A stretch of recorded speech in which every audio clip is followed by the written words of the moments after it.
दोस्तों, कैलाश मानसरोवर को हिंदू धर्म के सबसे पवित्र स्थानों में से एक माना जाता है। तिब्बत में स्थित कैलाश पर्वत पर चीन ने 2001 से ही चढ़ने पर प्रतिबंध लगाया हुआ है। हालांकि 1990 से लेकर 1996 के बीच चीन के वैज्ञानिकों ने कई बार इस पर्वत पर चढ़ने और उसके रहस्यों को जानने की कोशिश की थी, लेकिन चीन जब चढ़ाई करने में असफल रहा तो उन्होंने हेलीकॉप्टर के जरिए भी इस पर्वत की चोटी पर पहुंचने की कोशिश की थी। मगर वहां जो हैरान करने वाला नज़ारा चीनी वैज्ञानिकों को देखने को मिला, उसके बाद चीन ने दोबारा इस पर्वत पर चढ़ने की कोशिश नहीं की। तो आज हम चीनी वैज्ञानिकों द्वारा कैलाश पर चढ़ने और हेलीकॉप्टर उतारने की कोशिशों से जुड़े हुए ऐसे रहस्यों के बारे में बताने जा रहे हैं जिनके बारे में आपने पहले कभी नहीं सुना होगा। सबसे पहले 1951 में चीन के वैज्ञानिकों ने जापान के कुछ वैज्ञानिकों के साथ एक टीम बनाकर कैलाश पर चढ़ने की कोशिश की थी। इस चढ़ाई का स्थानीय तिब्बती निवासियों ने काफ़ी विरोध किया था, क्योंकि हिंदू और बौद्ध दोनों ही कैलाश को बेहद पवित्र और धार्मिक स्थान मानते हैं।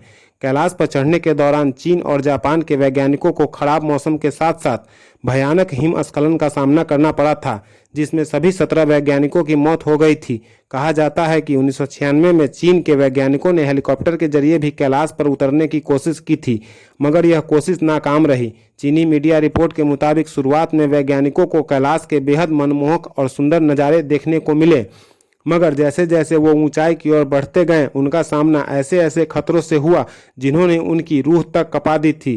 कहते हैं कि कुछ ऊंचाई पर हेलीकॉप्टर के पहुंचते ही कैलाश पर अचानक मौसम में बदलाव होने लगा और भयानक बर्फबारी के बीच हिमस्खलन होने लगा। वैज्ञानिकों के मुताबिक हिमस्खलन इतने भयानक थे जिनके कारण बर्फ के बड़े बड़े टुकड़े अपने रास्ते में आने वाली हर चीज को तबाह करते जा रहे थे। बादलों के बीच भयानक बर्फबारी लगातार हो रही थी और जबरदस्त बिजली भी कड़क रही थी। इससे हेलीकॉप्टर को कंट्रोल करने में काफ़ी दिक्कत आ रही थी। ऊंचाई बढ़ने के साथ साथ वातावरण में ऑक्सीजन लेवल भी कम होता गया। इसके कारण हेलीकॉप्टर का इंजन अपनी पूरी क्षमता के साथ काम नहीं कर पा रहा था। चीनी वैज्ञानिकों के मुताबिक कैलाश पर सभी दिशाएं आकर मिलती हैं, जिसके कारण उन्हें भयानक दिशा भ्रम का आभास होने लगा। उन्हें सारे रास्ते एक ही ओर जाते हुए दिखाई देने लगे। जैसे जैसे उस पर्वत की ओर बढ़ते गए जिस पर आज तक कोई नहीं चढ़ सका, तो उनका दिल तेजी से धड़कने लगा और कमजोरी महसूस होने लगी। वैज्ञानिकों के मुताबिक उन्हें डर लगने लगा और वापस जाने के ख्याल मन में आने लगे। हालांकि इसके बावजूद वो ऊपर की ओर बढ़ने लगे। कुछ और ऊंचाई पर पहुंचते ही तेज बर्फीली हवाओं के बीच उनके हेलीकॉप्टर में खतरे का अलार्म बजने लगा। हेलीकॉप्टर के नेविगेशन उपकरणों और रडार ने भी ठीक से काम करना बंद कर दिया था। साथ ही ईंधन की मात्रा बताने वाले उपकरणों ने भी अपना काम करना बंद कर दिया था, जिसके बाद उन्हें तुरंत ही अपना मिशन बीच में ही बंद कर अपने बेस कैंप पर लौटना पड़ा, क्योंकि किसी भी वक्त उनका हेलीकॉप्टर क्रैश होने वाला था। इस मिशन के बाद चीन ने दोबारा कभी भी कैलाश पर चढ़ने की कोशिश नहीं की।